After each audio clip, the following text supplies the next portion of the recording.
Bonjour les amis, j'espère que vous allez bien. Alors, New York est sérieusement en train de subir certaines conséquences à cause de Donald Trump. Comme vous le savez, Donald Trump est toujours en procès. Il a plusieurs procès. Et parmi ces procès, il y a celui de New York où on l'accusait d'avoir fraudé. Et le procureur de New York l'a sanctionné sérieusement, exige que Trump paye 335 millions de dollars. Et cela fait en sorte que beaucoup d'investisseurs de New York se mettent en grève.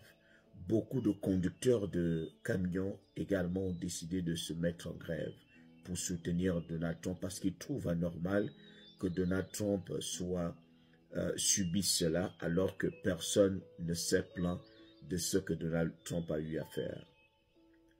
Alors vous allez vous retrouver dans des magasins qui sont vides.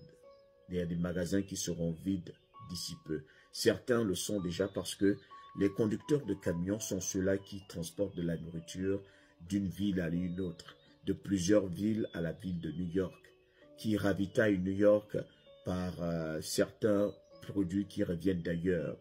Mais ces investisseurs, ces conducteurs de camions ont décidé de rentrer en grève et ne plus ravitailler New York. Donc vous allez vous retrouver dans des magasins vides.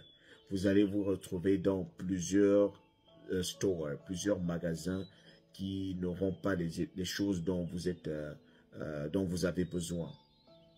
C'est pour soutenir Donald Trump parce qu'ils ne veulent pas que Donald Trump soit sanctionné, surtout si, selon eux, personne ne s'est plaint. Les banques qui étaient censées se plaindre, les banques, eux, elles ont confirmé que elles ont fait une très bonne affaire avec Trump et Trump a payé toutes les dettes qu'il avait envers les banques.